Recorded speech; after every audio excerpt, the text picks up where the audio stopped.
What's for lunch?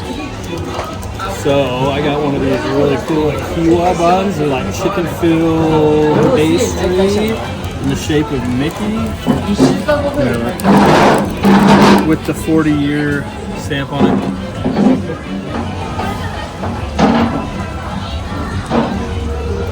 Oh man, that was good.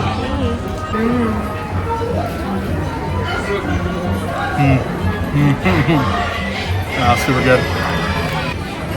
See that heat coming on there? On the inside, it's like gyoza. So instead of like the gyoza outside, it has like the gyoza inside sausage. Look at that. Super yummy.